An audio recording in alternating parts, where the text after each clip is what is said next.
لئن شكرتم لأزيدنكم ولئن كفرتم إن عذابي لشديد এ আমার বান্দা বান্দিরা যখন আমার নিয়ামত পাইবা নিয়ামত পাওয়ার পরে যদি আমার নিয়ামতের কদর করো নিয়ামতের শুকর করো লাযীদান্নাকুম আল্লাহ রাব্বুল আলামিন এখানে ডাবল তাকিদ দিয়ে বলতেছেন আমি অবশ্যই অবশ্যই তোমার নিয়ামতকে বাড়াইয়া দিব বলেন সুবহানাল্লাহ ওয়ালা ইন কাফারতুম ইন্না আযাবি লাশাদীদ বান্দা বান্দি যখন তুমি আমার নিয়ামত পাইলাম নিয়ামত পাওয়ার পরে যদি নিয়ামতের কদর না করো আমি রব্বুল আলামিন তোমার নিয়ামত তো বাড়াইব না ইন্না আযাবি লাশাদীদ অবশ্যই তোমার জন্য আমি পরকালে কঠিন থেকে কঠিন শাস্তির ব্যবস্থা করে রেখেছি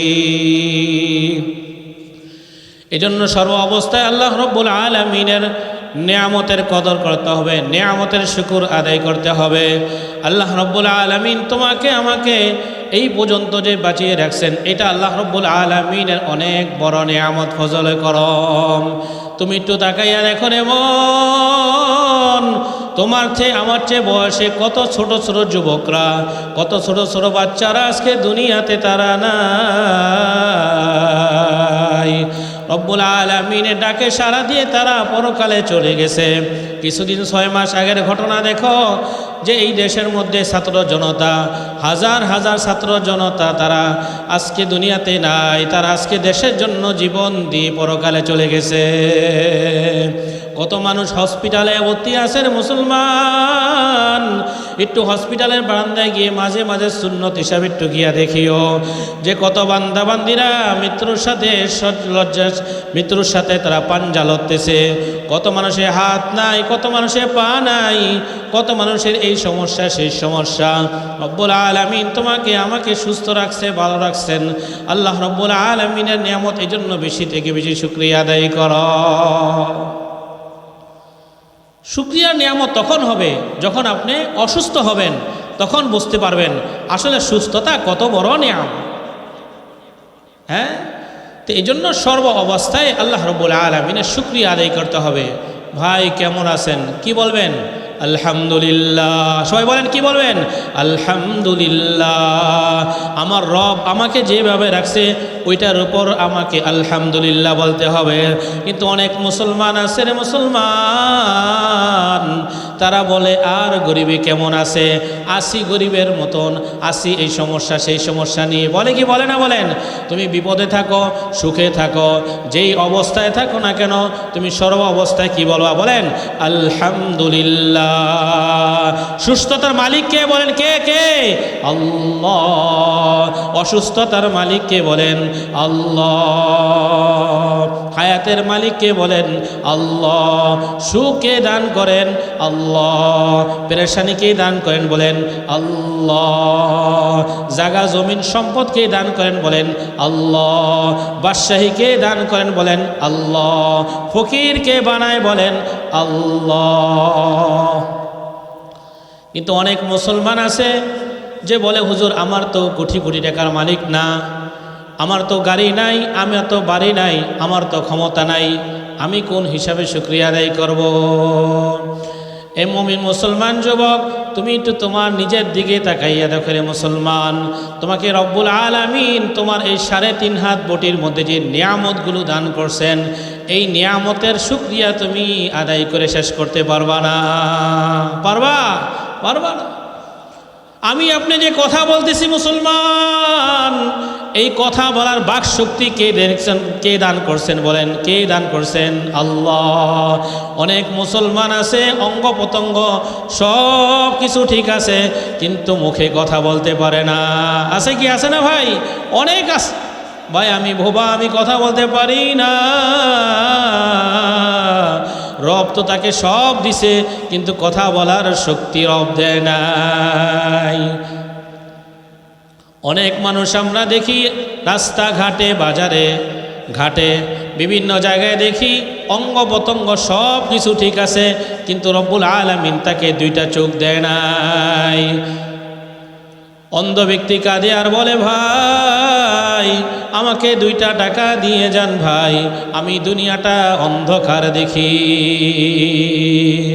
দুনিয়াটা পুরা কালো আর অন্ধকার দেখে, কোনো কিছু সেই দেখে না। এই যে রব্বুল আলামিন তোমাকে আমি চোখ দিছে, এই যে মুখ দিছে, কথা বলার শক্তি দান করছেন, হাত দান করছেন, পাও দান করছেন, ভালো মন্দ চিন্তা ভাবনা করার যে শক্তি রব্বুল আলামিন আমাকে দান করছেন, সবাইকে কিন্তু আল্লাহ রব্বুল আলামিন দান করেন নাই। অনেক মানুষ এমন আছে রাস্তাঘাটের মধ্যে হাত পা গত পতঙ্গ সব কিছু ঠিক আছে, কিন্তু লোকটার ব্রেনের সমস্যা, এই জন্য পাগল হয়ে গেছে, রাস্তায় রাস্তায় উলঙ্গ হয়ে ঘোরে, তার খাওয়া দাওয়া নাই, ঘুম নাই, সে সারা দেশের মধ্যে ঘুরে। আছে কি আছে না বলেন? তো তুমি তোমার নিজের দিকে একটু তাকাইয়া দেখো, তুমি তোমার এই নফসের দিকে তাকাইয়া দেখো, তোমার অঙ্গ প্রত্যঙ্গের দিকে তুমি একটু তাকাইয়া দেখো রে মন, রব্বুল আলামিন তোমাকে কত নিয়ামত দান করছে। তুমি একটু খুশিয়া যদি রবকে ডাক দিতা, আলহামদুলিল্লাহ, রব তোমার প্রতি খুশি হয়ে রব্বুল আলামিন আরো নিয়ামত বাড়ায় দিত।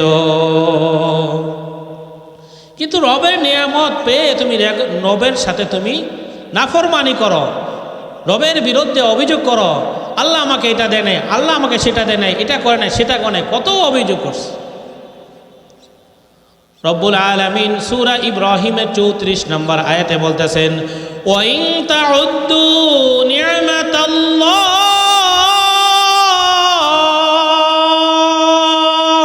লা তুহসুহা ইন্নাল ইনসানা লাযলুমুন কাফফার।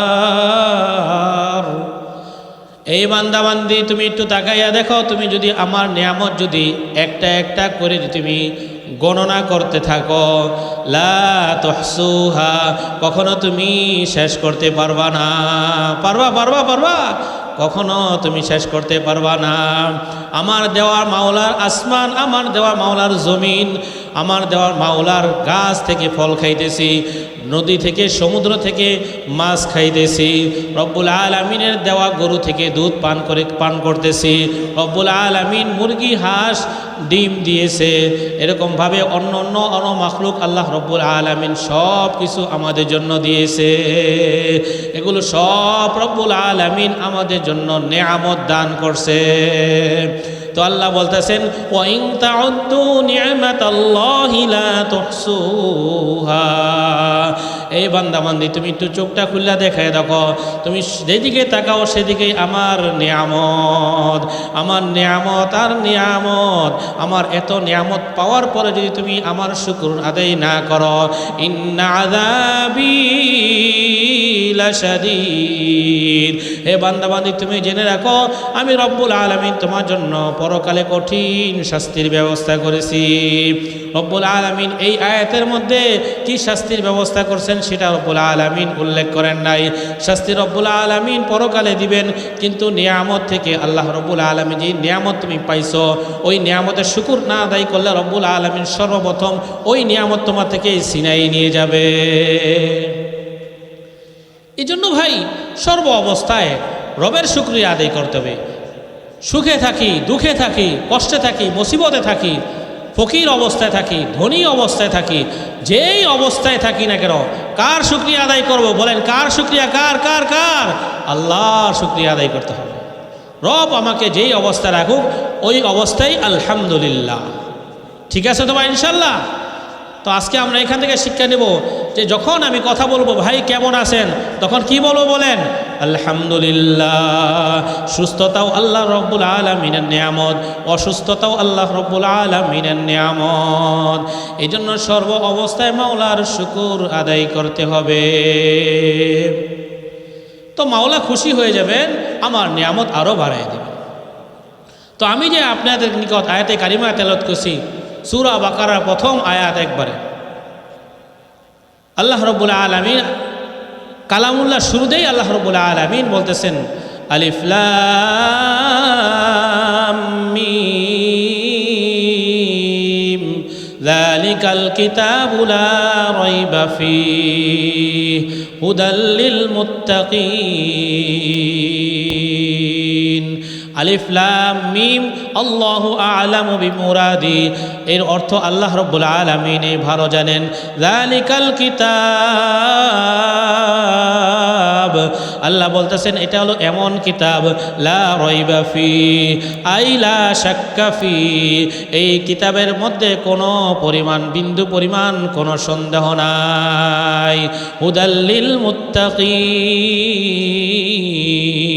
আল্লাহ বলতেছেন এই কিতাব হলো মুত্তাকিনের জন্য হেদায়েত স্বরূপ। তো এই কোরআনের মধ্যে রব্বুল আলামিন সর্বপ্রথম চ্যালেঞ্জ করতেছেন এই কিতাবের মধ্যে, কোরআনের মধ্যে কোনো সন্দেহ নাই। সন্দেহ আছে? বলেন আছে? পুরা কোরআন শরীফের মধ্যে কোনো সন্দেহ নাই। পৃথিবীর মধ্যে যত লেখকরা কিতাব লেখে সবাই বলে আমার কিতাবের মধ্যে যদি কোনো সন্দেহ থাকে তাহলে আমাকে অবশ্যই জানাবেন, পরবর্তীতে আমি সংশোধন করে দিব। সুতরাং আল্লাহ রব্বুল আলামিন কোরআনের শুরুতেই চ্যালেঞ্জ করতেছেন যে আমি রব্বুল আলামিন চ্যালেঞ্জ করলাম, এটা এমন কিতাব যার মধ্যে কোনো সন্দেহ নাই, কোনো ভুল নাই, কিছুই নাই। তো এই কোরআনের প্রথম থেকে নিয়ে শেষ পর্যন্ত সব কিছু শর্ত। বিশ্বাস হয়? বিশ্বাস হয়? বিশ্বাস হয়? বিশ্বাস করতে হবে মুসলমান। এজন্য রব্বুল আলামিন কোরআনের মধ্যে জান্নাতের কথা বলছেন, জাহান্নামের কথা বলছেন, সুদের কথা বলছেন, ঘুষের কথা বলছেন, মানুষের ইনসাফের কথা বলছেন, মানুষের হকের কথা বলছেন, ওয়ারিসদের হকের কথা বলছেন, জিহাদের কথা বলছেন, দিন প্রতিষ্ঠার ক্ষেত্রে আল্লাহ রব্বুল আলামিন আয়াত নাজিল করছেন, নামাজের কথা, রোজার কথা, সমস্ত কিছু আল্লাহ রব্বুল আলামিন কোরআনের মধ্যে বলে দিয়েছেন। এই জন্য কোরআনের সব কিছুই কি ভাই সত্য, সব কিছু মানতে হবে। তো আল্লাহ রব্বুল আলামিন সব কিছু যেহেতু শর্ত, সব কিছুই আমাদের বিশ্বাস স্থাপন করতে হবে। আল্লাহ রব্বুল আলামিন যে আমি বলছিলাম যে আল্লাহ রব্বুল আলামিন বলছেন লা ইন শাকারতুম লাযীদান্নাকুম ওয়া লা ইন কাফারতুম ইন্না আযাবি লাশাদীদ। হে আমার বান্দা বান্দিরা, যখন আমার নিয়ামত পাও, নিয়ামত পাওয়ার পরে যদি নিয়ামতের শুকর আদায় করো, আমি রব্বুল আলামিন তোমার নিয়ামতকে আরো বৃদ্ধি করে দিব, বাড়াইয়া দিব। আমার নিয়ামত পাওয়ার পরে যদি তুমি শুকর আদায় না করো রে মুসলমান, নিয়ামত তোমার থেকে ছিনাইয়ে নিব, বরঞ্চ তোমাকে কঠিন শাস্তির পাকড়াও করব। এত নিয়ামত পাওয়ার পরে যদি আমার মাওলার নিয়ামত পাওয়ার পরে যদি নিয়ামতের যদি শুকর আদায় না করো, রব্বুল আলামিন বলবেন আমার অমুক বান্দাকে ধরো, আমার সমস্ত সে নিয়ামত ভোগ করছে। রব্বুল আলামিন বলবেন হে আজরাইল, ওকে আজকে ধরে আনো, আনার পরে ওর হাতে পায়ে সিকিল মধ্যে লাগাও। রব্বুল আলামিন আমি ওকে দুনিয়াতে অসংখ্য অসংখ্য লক্ষ লক্ষ গ্লাস পানি পান করাইছি। রব্বুল আলামিন অসংখ্য আমি তাকে ডিম খাওয়াইছি, দুধ খাওয়াইছি, গোশত খাওয়াইছি। এত কিছু পাওয়ার পরও সে আমার হুকুম মানে নাই। গরুর বাচ্চাটা যখন হয়েছে, কিছুদিন পর যখন বাচ্চাটা যখন দুধ দেওয়া শুরু করছেন, বাচ্চাটাকে তখন এক জায়গার মধ্যে রশি দিয়া বাইন্দা মাকে অপর জায়গায় আইনা এরপরে দুধ দহন করছে রে মুসলমান। বাচ্চাটা কেমন জানি রাখ দিয়ে আর বলে আমাকে আমার জন্য একটু দুধ রাখো। কিন্তু তুমি আশরাফুল মাখলুকাত, মানব জীবের সবচেয়ে শ্রেষ্ঠ মাখলুকাত, ওই বাচ্চাকে বান্দা রাখার পরেও তোমার জন্য আব্দুল করিম, আব্দুর রহমান, আব্দুর রহিম দুধ দহন করে তোমাকে আমি খাওয়াইছি। সেই দুধ দিয়ে তুমি খাওয়ার পরে তুমি শক্তিশালী হইছ। এরপরে তোমার জন্য আমি আমার মুরগির ডিমের ব্যবস্থা করছি, হাঁসের ডিমের ব্যবস্থা করছি, গরুর গোশতের ব্যবস্থা করছি, মুরগির গোশতের ব্যবস্থা করছি। এগুলো সব আমার নিয়ামত। আমার নিয়ামত পাওয়ার পরেও আমার নিয়ামত তুমি গ্রহণ করছো, গ্রহণ করার পরেও তুমি আমার হুকুম মানো নাই। ফজরে আমি তোমাকে ডাক দিছি, তখন বলছি আস-সালাতু খায়রুম মিনান নাওম, ঘুমের থেকে নামাজ ভালো। কিন্তু তুমি তোমার ঘুমকে ভালো মনে করছো, তুমি আসো নাই। জহুরে তোমাকে ডাকছি রে মন, জহুরে তোমাকে পাই নাই। আসরে ডাকছি, আসরে পাই নাই। নাই, মাগরিবে ডাকছি মাগরিবও পাই নাই, এশারে ডাকছি এশারও তুমি আসো নাই। আল্লাহ রব্বুল আলামিনের নাফরমানি করছ রে মুসলমান। আমি তোকে খাওয়ায় শক্তিশালী করছি, আর তুই এই শক্তি দিয়ে তুই আমার বিরুদ্ধে আচরণ করছ, কোরআনের বিরুদ্ধে আচরণ করছ, মাদ্রাসার বিরুদ্ধে আচরণ করছ, হক্কানি ওলামায়ে কেরামের বিরুদ্ধে আচরণ করছ, ওলামায়ে কেরামের সাথে বেয়াদবি করছ, আমার নবীদের সামনে তোরা বেয়াদবি করছ। ও ফেরেশতারা, ওকে ধরো ধরো ধরো। আল্লাহ রাব্বুল আলামিন বলছেন, ইন্না জাহান্নামা কানাত মিরসাদা লিত্তাগিনা মাআবা। আজকে ওর আবাসের স্থল হলো জাহান্নাম। লাবিসিনা ফিহা আহকাবা, আজকে ওখানে তারা চিরকাল চিরস্থিরভাবে এখানে থাকবে। লা ইয়াযুকুনা ফিহা বারদাও ওয়ালা শারাবা, আজকে ওর জন্য কোনো ঠান্ডা পানির ব্যবস্থা নাই। আজকে ওর জন্য আমি রাখছি ইল্লা হামিমা ওয়া গাসসাকা, গরম পানি আর পুজের ব্যবস্থা করছি। আমি দুনিয়াতে ওকে গরমের সময় ঠান্ডা পানি খাওয়ায়া ওকে আমি শীতল করছি, ওকে আমি শক্তিশালী করছি।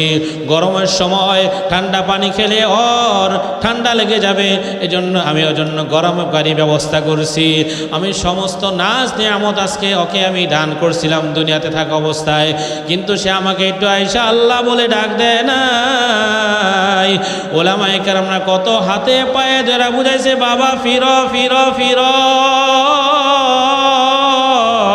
দুনিয়া হলো রং তামাশার জায়গা, খেলাধুলার জায়গা, যে দুনিয়া দেখতে না দেখতে শেষ হয়ে যাইতেছে রে মুসলমান।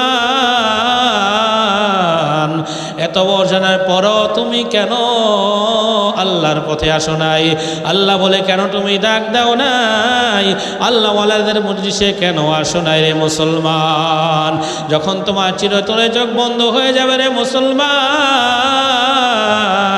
কোথায় তোমার ঘর বাড়ি, কোথায় তোমার ব্যবসা বাণিজ্য, কোথায় তোমার চাকরি, কোথায় তোমার ব্যবসা বাণিজ্য? কিছুই নাই, কিছুই নাই, কিছুই নাই। আল্লাহ বাদে কোনো মাবুদ নাই। আজকে তুমি একটু চোখটা বন্ধ করে দেখো রে মুসলমান, যাদের জন্য তুমি এত সুন্দর ঘর বাড়ি সাজাইতেছ, যাদের জন্য তুমি এত সুন্দর জায়গা জমি রেখে যেত রে মুসলমান, চোখ বন্ধ হয়ে গেলে কেউ তোমার আপন হবে না। আপন হবে হবে কেউ আপন হবে না। ছেলে বলবে আমার বাবার লাশ আমি একা পাহারা দিতে পারবো না, মেয়ে বলবে আমার মার লাশ আমি একা পাহারা দিতে পারবো না। কেমন জানি ভয় ভয় লাগে রে মন। এই স্ত্রীকে, যে স্ত্রীকে এত মায়া মোহাব্বত করতা রে মন, আজকে স্ত্রী ঘর থেকে বের করে দিবে, বলবে আমার স্বামীর লাশ আমি একা পাহারা দিতে পারবো না, তাড়াতাড়ি বের করো, তাড়াতাড়ি বের করো। ঘরের মধ্যে যদি এই লাশ রাখো পচিয়া যাবে, পেট ফুলিয়া যাইবে, তাড়াতাড়ি ঘর থেকে বের করে তাড়াতাড়ি কবরের মধ্যে রেখে আসো রে মুসলমান। ধরাধরি করিয়া তোমাকে আমাকে ঘর থেকে বের করে দেবে রে মুসলমান। ছেলে কানবে বাবা বলে, মেয়ে কানবে বাবা বলে, মন জবাব তো আর তুমি দিতে পারবা না। মসজিদের মাইকে এলান আসবে, অমুক ব্যক্তি আর নাই, নাই নাই নাই নাই, বাড়িওয়ালা নাই রে বাড়ি, নাই রে দুনিয়াতে, কেউ নাই, আমার বন্ধু বান্ধব নাই, আমার আত্মীয় স্বজন নাই, কেউ নাই, কেউ নাই। উঠানের মধ্যে তোমাকে আমাকে সকলে রাইখা সকলে যার যার কাজে ব্যস্ত হয়ে যাইবে। কেউ যাবে কবরস্থানের মধ্যে কবর করার জন্য, কেউ যাবে বাঁশঝাড়ের মধ্যে বাঁশ কাটার জন্য, কেউ যাবে আবার কাফনের কাপড় কেনার জন্য। কেউ তোমাকে আমাকে আবার গরম পানি দিয়ে শেষ গোসল দেওয়ার জন্য ব্যস্ত হইয়া যাইবে। মসজিদ থেকে পালকি নিয়ে মশারির নিচে শোয়াইয়া তোমাকে আমাকে জীবনের শেষ গোসল করাইয়া দিবে। নাকে কানে তুলা লাগাইয়া জীবনের শেষ গোসল করাইবে। জীবনে তুমি আমি কত গোসল করছি রে মন, কিন্তু কখনো কিন্তু বরের পাতার গরম পানি দিয়ে গোসল করি নাই। আল্লাহু আকবার, কে কে গোসল করাইতেছে তাও কিন্তু মন আমি দেখতে আসি রে মন। আল্লাহু আকবার, গোসল শেষ করিয়া নাকে কানে তুলে লাগাইয়া তিনটা কাপড় দিয়ে তোমাকে আমাকে প্যাকেট করে ফেলাইবে। মাথার মধ্যে একবার, মাজার মধ্যে একবার, পায়ের মধ্যে একবার। মাথার বান্দে বুঝা গেল ওরে মন, আর কোনো দিন মাথা উঠার শক্তি নাই। বাজার বান্দে বুঝা গেল ওরে মন, আর কোনো দিন উঠে বসার শক্তি নাই। পায়ের বান্দে বোঝা গেল ওরে মন, আর কোনো দিন পা দিয়ে হাঁটার শক্তি নাই।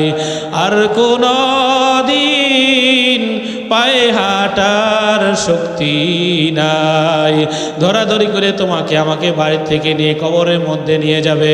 আল্লাহু আকবার, মাথার পাশে একজন, পায়ের পাশে একজন, ফাল দিয়া নামিয়া মাজার নিচে গামছা লাগাইয়া ধরাধরি করিয়া তোমাকে আমাকে কবরের মধ্যে শোয়াইয়া দিবে। বানগুলো আস্তে আস্তে খুলিয়া দিবে। ফাল দিয়ে কবর থেকে উঠিয়া যাইবে রে মন। বাঁশের ছাউনি দেওয়া শুরু হইয়া গেল, হুগলা পাতা দেওয়া শুরু হইয়া গেল। এখন ওইটা চোখটা খুললা দেখো রে মন। ডাইনে মাটি, বামে মাটি, উপরে মাটি, নিচে মাটি। মাটির হবে বিছানা, উপরেতে চাপা মাটি, ভাইগা যাওয়ার জায়গা নাই। কবর তোমাকে আমাকে প্রতিদিন থাকে আনা বাইতুল ওয়াহদা, আনা বাইতুল জুলমা, আনা বাইতুদ দূর। আমি একাগ্রতার ঘর, আমি সাপ বিচ্ছুর ঘর, আমি অন্ধকারের ঘর। এই ঘরের মধ্যে কোনো পরিচয় চলবে না। কে এমপি, কে মন্ত্রী, কে পীর, কে আলী, কে আলেম, কে ছাত্র, কে কৃষক, কে রিক্সাওয়ালা, কোনো পরিচয় চলবে না। একমাত্র পরিচয় চলবে যে ব্যক্তি ঈমান এবং আমল নিয়েই কবরের মধ্যে শুইতে পারো। কবর তার সাথে ভালো ব্যবহার করবে না মন। আর যদি ঈমান আমল হারাই হয়ে যদি কবরে যাও, তাহলে এই কবরটা তোমার আমার জন্য একটা জাহান্নামের গর্ত হইয়া যাইবে। একটু চিন্তা করে দেখো রে মন, দুনিয়ার মধ্যে যদি আগুন লাগে রে মন, কোনো ব্যক্তিকে যদি বলা হয় তোমাকে আমি 1 লক্ষ টাকা দিব, আগুনের মধ্যে একটু হাতটা রাখো, কোনো ব্যক্তি রাখবে না। আর জাহান্নামের আগুন আরো তেজি, আরো শক্তিশালী, আরো 70 গুণ বেশি হবে রে মন। মুসলিম শরীফের মধ্যে আল্লাহ রাসূল সাল্লাল্লাহু আলাইহি ওয়াসাল্লাম বলতেছেন, জাহান্নামের আগুন এত শক্তিশালী আগুন হবে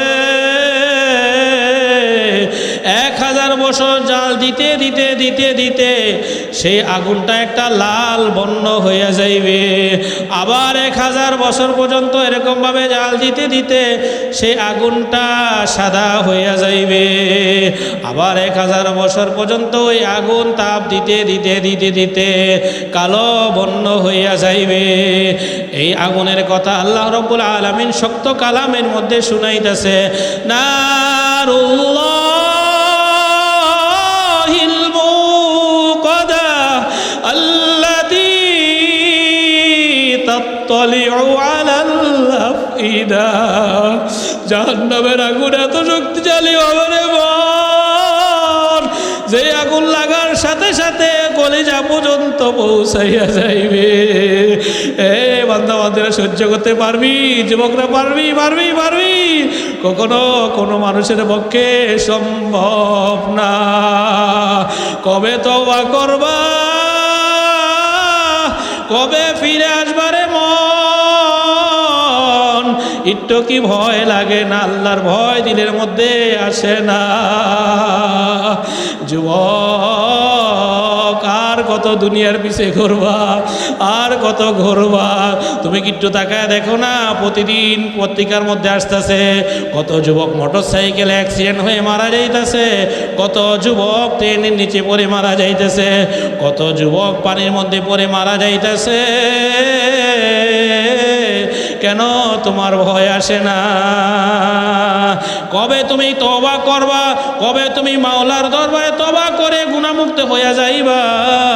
সাহাবা আজমাইনদের ইতিহাস খুলে দেখো রে মুসলমান। ওমর রাদিয়াল্লাহু তাআলা আনহুর ইতিহাস দেখো, আবু বকর রাদিয়াল্লাহু তাআলা আনহুর ইতিহাস দেখো। আল্লাহু আকবার, আল্লাহু আকবার। তারা আশারা মুবাশশারার মধ্যে যারা 10 জন সাহাবী, তারা দুনিয়া থাকা অবস্থায় তারা জান্নাতের সার্টিফিকেট পেয়ে গেছে। এরপরেও তারা মাওলার দরবারে কাঁদছে আর পানি পালাইছে, মাওলা গো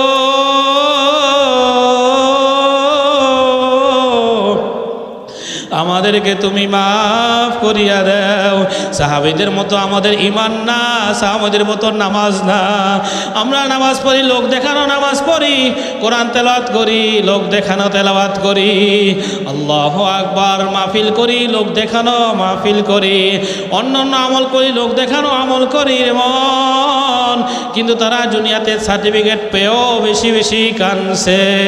আল্লাহ রাসূল সাল্লাল্লাহু আলাইহি ওয়াসাল্লাম মেরাজের রাতের মধ্যে দেখছেন এক ব্যক্তি লোক, কিছু লোক সংখ্যক এরকমভাবে তারা নিজেদের গোশতগুলোকে নখ দিয়ে তারা খামছে নিজে নিজে তারা ভক্ষণ করতেছেন।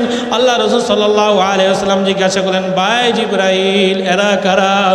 আল্লাহ রাসূল সাল্লাল্লাহু আলাইহি ওয়াসাল্লাম জিবরাইল আলাইহিস সালাম জিজ্ঞাসা বলেন, জিবরাইল আলাইহিস সালাম বলতেছেন, আল্লাহর রাসূল আপনার ওই সমস্ত উম্মতরা যারা দুনিয়াতে থাকা অবস্থায় অপর ভাইয়ের দোষকে তারা প্রশংসা করত, তারা গীবত করত।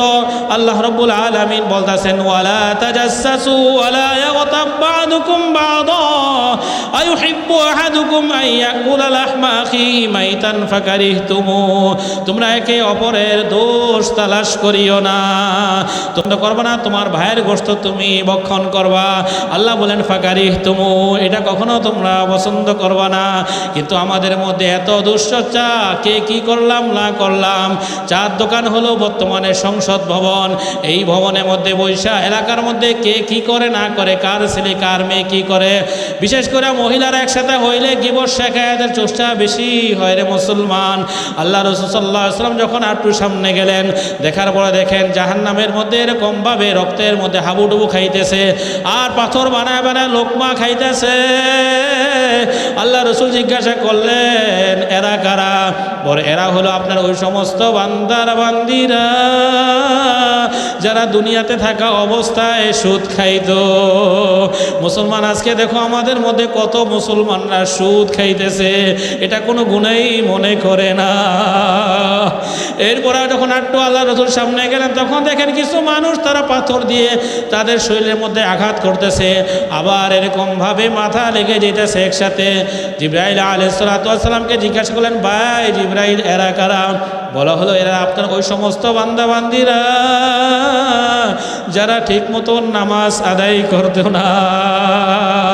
মুসলমান সন্তান আজকে নামাজ পড়ে না, দুঃখ কত কষ্ট রে মুসলমান, তোমার মসজিদে যাইতে তোমার লজ্জা বোধ করে, কিন্তু আমি মসজিদে না গেলে আমার লজ্জা লাগে। তুমি কেমন মুসলমান, তোমার মসজিদে যাইতে লজ্জা করে মুসলমান? আল্লাহ রাব্বুল আলামিন সূরা মুদ্দাসিরের মধ্যে বলতেছেন, মা সালাকাকুম ফি সাকর ক্বালু লাম নাকু মিনাল মুসাল্লিন। সাকর তোমাদের কোন জিনিসে নিয়ে আসছে? বলছে জাহান্নামের এই জন্য নিয়ে আসছে যে আমরা নামাজ না পড়ার কারণে। এই জন্য আল্লাহ রাসূল বলতেছেন, আল কবর ইম্মা রাউযাতুম মিন রিয়াজিল জান্নাহ, কবরটা কারোর জন্য একটা জান্নাতের বাগান হবে অথবা জাহান্নামের একটা গর্ত হবে। এজন্য আমরা আজকে এখানে আসি তওবা করে, আল্লাহর ওয়ালা হাতে তওবা করে সামনে জিন্দেগি যেন আমরা ঈমান আমল নিয়ে মরতে পারি। আল্লাহ আমাদের সকলকে যেন তৌফিক দান করেন। ওয়া আখির দাওয়ানা আলহামদুলিল্লাহি রাব্বিল আলামিন।